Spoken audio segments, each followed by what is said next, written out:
You probably already know the difference between wishful thinking and true embodiment. It's one thing to tell yourself you believe in abundance, and it's another to live in a state that reflects that belief. Physically, energetically, emotionally, there is often a time lag between a shift in mindset and the outer reality catching up. Sometimes what it truly takes to bridge that gap is deep healing, somatic alignment, and the courage to release the old. And that's okay. That's the natural rhythm of this universe. Seeds don't bear fruit overnight.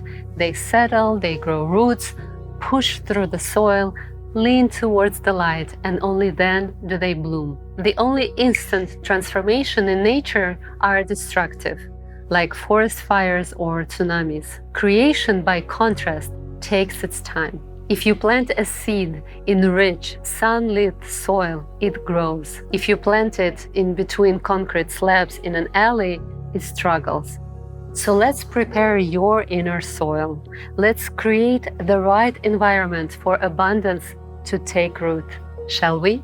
I'm about to share with you a deceptively simple yet almost magical ritual I return to again and again, especially when I feel ready to step into a higher frequency of abundance. The ritual is clearing your physical space of anything that signals lack.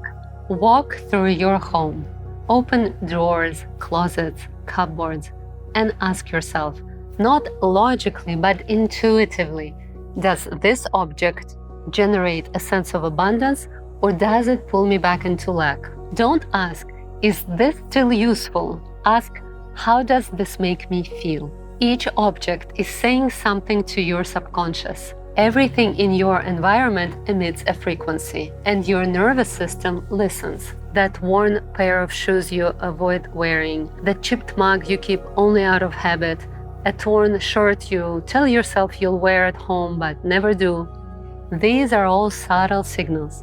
And those signals are powerful because everything you surround yourself with is broadcasting a frequency. I'll share my personal example.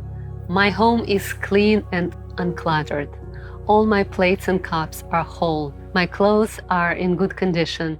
My furniture is curated with care. But there's one exception, my office chair. It's a little worn and frayed. Why do I keep it? Because that chair has become symbolic of my creativity.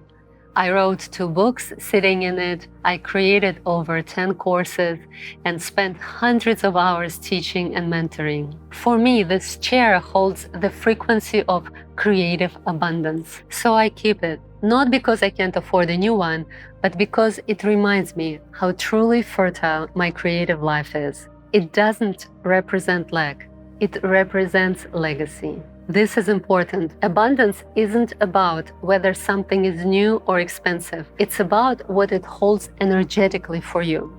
Sometimes a new dress can actually feel like going back to your college years spent in struggle. But an old and imperfect necklace can hold the memory and be an anchor of abundance. Now walk through your space with attention and intuition.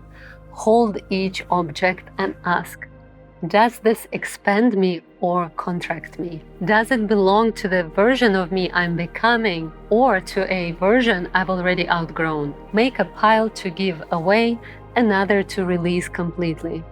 Let go of anything that feels heavy, outdated, or low frequency. And be honest with yourself, not ruthless, but real. Sometimes we hold on to things out of fear. What if I don't have enough? What if I'll need this later?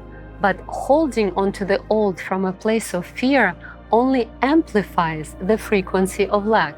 And when you emit lack, the universe, being neutral and responsive, will reflect that back to you. When you release what no longer aligns, something powerful happens. You create space, not just in your drawers and closets, but in your field. It says, I trust life. I believe more is coming. I value myself enough to be surrounded by beauty, clarity, and resonance. Sometimes I'll even give away something beautiful, not because I don't love it, but because I'm ready to receive something even better. and I always do. Objects carry codes. They speak, they magnetize, they either reinforce the past or call in the future. By curating your environment with love and high-frequency standards, even if what you own is at this point minimal, even if it's just a few sacred pieces, you emit a signal: I'm living the vibration of abundance. And with that, you begin to attract greater and more beautiful things.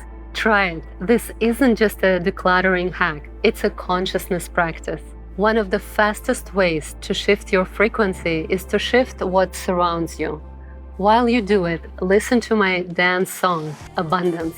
It will not only help you to connect to the state, but to feel playful and light about this ritual. And also, there is a playlist of abundance affirmations that can hold the space as you clear your environment. I do this at least twice a year, around the solstices, when the new cycle resets, but sometimes even more often, whenever I need more space for expansion. So tell me, what are you letting go of? And what are you calling in? Maybe it's a new job, a new relationship, a new home, a creative upgrade, a sense of calm, or a financial breakthrough. Whatever it is, make space for it and put yourself in a desired frequency.